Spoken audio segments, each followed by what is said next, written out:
साथीहरुमा नमस्कार। आज मैले एउटा कहानी भन्छु है। कहानीको शीर्षक छ बाघ मार्यो स्यालले। तर यो पताउने कुरा त छैन, पताउन गाह्रो पक्कै पनि हुन्छ।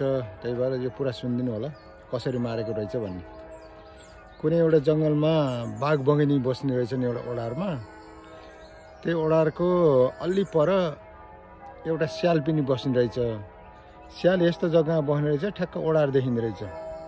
ठ्याक्क बिहान हुने बित्तिकै उज्यालो हुने बित्तिकै बाघ शिकार खेल्नको लागि बाहिर निक्लिने रहेछ। त्यो निक्लिने बित्तिकै फुत्त आफू पनि निक्लेर गएर बगेनीलाई गएर सोध्ने रहेछ, ए बगेनी भाउजू बाघ दाइ खै भनेर सोध्ने रहेछ। अनि सधैँको शिकार खेल्न जाने आज नि शिकार खेल्न जानुभयो भनेर भन्ने रहेछ। धन्न गएछन् दाइ, नभए चाहिँ लात्ते लात्तेले खाँदेर मार्ने थिए भन्ने रहेछ। त्यहाँबाट साँझ बाघ आउनेछ, सुनाइदिने रहेछ, यस्तो यस्तो भन्थ्यो स्यालले भनेर। त्यहाँबाट आज सुन्नु, भोलि सुन्नु, पर्सि सुन्नु, बाघको दिमाग खराब भएछ।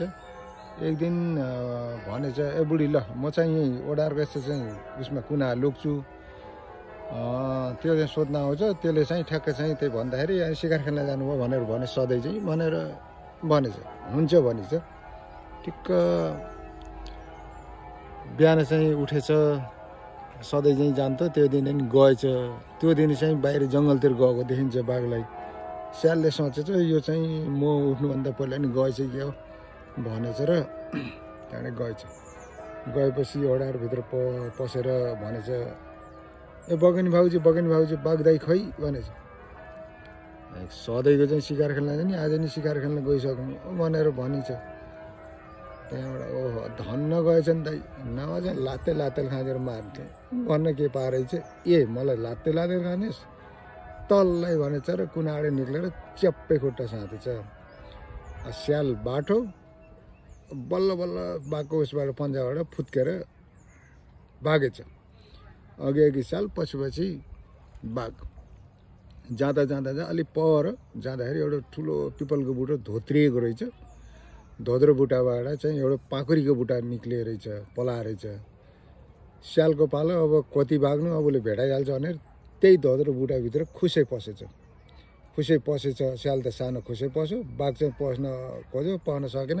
हात घुसाएर साँच्छु भनेको च्याप्पै स्यालको खुट्टा साँतेछ साँच्नलाई। स्याल बाठो जात, एहे बाघ दाइ खोप्पै स्यालको खुट्टा साँतेछु भने एउटा पाखुरी जरा साँतेको थाहा छैन भनिदिएछ। स्यालले के अरे बाघले नि सोचेछ, है तेरो यो त पाखुरी युजारा होइन, च्याप्पै छोडिदिएछ। अलि माथि सर्केर गएछ स्याल। यसलाई चाहिँ नसाथी भएन भनेर भित्रै पस्छु भनेर टाउको घुसाएर चाहिँ बिचरा बाघले। बाघको टाउको ठुलो, भित्र धोद्रोमा अड्केपछि स्याल चाहिँ माथितिरबाट धोद्रो बुटा थियो र माथिबाट फुत्त निक्लेछ र बाहिर निक्लेछ। बाहिरबाट भन्ने चाहिँ ल मलाई निकाल्न, मलाई तँलाई केही गर्दिनँ भन्ने चाहिँ बाघले। उसको पालो चाहिँ सके लात्तीले हान्ने, नसके टोक्नी गरेर बिचरा अब त्यस्ता अड्केको हतासिएको बाघ त्यहीँ मरेछ। त्यहाँबाट मरेपछि गएछ। गएर बगेनी भाउजू है के भन्नुभयो र, बाघ दाइलाई त मैले त लात्तेले खाँदेर मारेर आएँ भनेर भनेछ। ए नपताउने हावा कुरा भनेर भनिन्छ।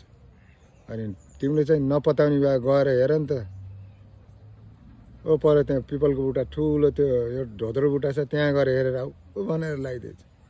अब बगेनी नि अब ठिकै छ, यसो गएर हेरेर आउँछु, यो हुन त यो हावा कुरा हो भन्दै मनले सोचेर गएर यसो हेर्दा नभन्दै बिचरा बाघ चाहिँ उत्तानो परेर मरेको देखेर त्यहाँबाट आइछ बिचरा, रुँदै कल्लाउँदै घर आइछ। घर आएपछि स्यालले भनेछ, देख्यौ? बाबु देखेँ, साँच्चै आइछ भनेर भनिन्छ अरे साथी। हो चाहिँ स्यालले भनेछ, नरौ भाउजू म छु के अरे, मसित बिहा गर भनेछ। त्यहाँबाट के गर्ने, अब एक्लै अब आइमी मान्छे जस्तो अब एक्लै जङ्गलमा बस्ने पनि सम्भव कुरो भएन। हुन्छ यहीसित भए नि बिहा गर्नु पर्यो। स्यालसित बिहा गरिछ, बिहा गरिछ। त्यसपछि चाहिँ स्याललाई भनिन्छ बगेनीले, अब म त आइमी मान्छे, शिकार खेल्न जाने कुरो भएन, तपाईँ चाहिँ अब छोरा मान्छे, ल तपाईँ चाहिँ शिकार खेल्न जानुहोस् भनेर पठाइन्छ। गएछ शिकार खेल्न भनेर गएछ। जाँदा वनमा गाई गोरु चराइ रहेछन्। एउटा मोटो गोरु रहेछ, त्यो मोटो गोरुको पछाडि लागेछ। कहिले चाहिँ मर्छ र यसलाई लिएर जाउँला भन्दै हिँड्दै हिँड्दै आयो चाहिँ के को मर्थ्यो र अब मोटो घाटो गोरु, मर्ने कुरै भएन। त्यहाँबाट साँझ परो फर्केर आएछ।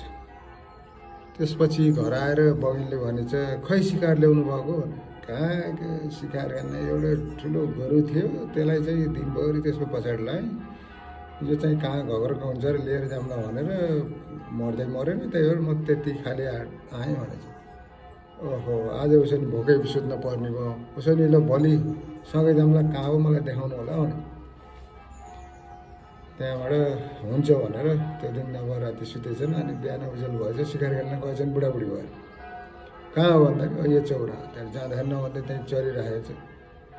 बगेनीको पालो च्याप्प भोक्रो साथी छ, मारिसकेपछि त्यसपछि चाहिँ ल रोज्नुहोस् अब के लानुहुन्छ तपाईँले, साप्रा लानुहुन्छ भनेछ। है साप्रा पनि कले खान्थ्यो र भनेर भन्छ। सक्ने भएको अब हुन्छ भन्नुहोस्। त्यहाँबाट टाउको, टाउको नि कले खान्थ्यो, खाने चिज हो भनेछ। फेरि उठाउनै सक्दैन, काँडे त टाउको लैजाओस्। त्यसपछि गर्दा अगाडिको खुट्टा, होइन मलाई चाहिएन त्यो खुट्टा पनि भनेछ। के लानुहुन्छ? त्यहाँबाट आन्द्रा, है त्यस्तो आन्द्रा पनि कसले खान्छ र भनेछ।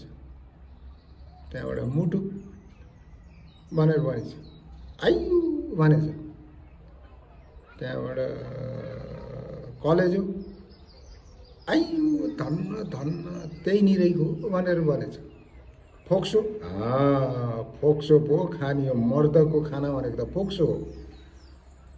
त्यसको गति नै थिएन उचाल्ने, अब फोक्सो त हल्लुङ हुन्छ, त्यो फोक्सो रोजेछ। त्यहाँबाट उसको पालो फोक्सो निकालेछ र ल्याउनुहोस् भनेर दिएछ। त्यहाँबाट फोक्सो लिएर हिँडेछ।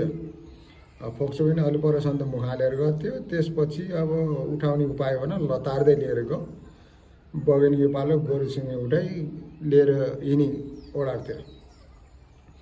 ऊ चाहिँ उहाँ गइटन मनले खाइ, अब कहिले चाहिँ बुढो आउँछ भनिन्छ कुरिन्छ। उसले चाहिँ त्यो अब फोक्सो मुखमा राखेको लतार्दै लतार्दै लतार्दै लिएर गयो। अब उठाउने उपाय भएन। अलि पर जाँदाखेरि जङ्गलको बाटो ठुलो एउटा बुट्टा पल्टे रहेछ।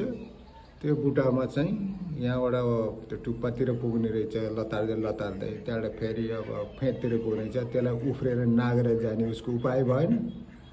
त्यही लतारिँदै लतारिँदै त्यहाँ अब गई छेस्काले काँडाले सबै त्यहाँदेखि त्यो फोक्सो जति सबै त्यहीँ लुछालुछ गरेर सबै त्यहीँ अड्को।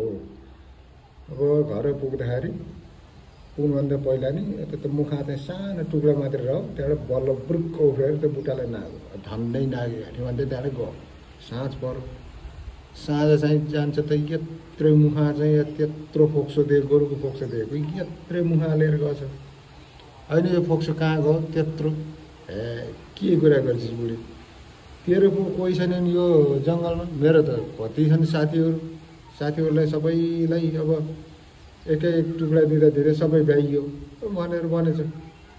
बगुनले पताएन, नभएको कुरा गर्नु चाहिँ सबै खाएर भ्याउनु होला भनेर भनेछ।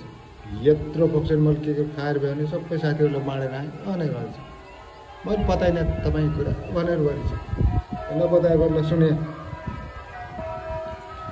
भनेर चाहिँ अब फ्याउरो स्यालको जात अब फ्याउ फ्याउ फ्याउ गरेर काकाएर कुबु गरेको त वनभरि चाहिँ स्यालहरू कराउन थालेछन्। एउटा स्याल रुयो भने सबैतिर स्याल झुमिन्थ्यो नि, त्यस्तै चाहिँ रुन थालेको सुनेर त्यहाँबाट बगेनले ए हैज साँच्चै चाहिँ बल्ल पताए भनेर बस्ती हो क्या साथी हो। ल धन्यवाद है सुनिदिएकोमा।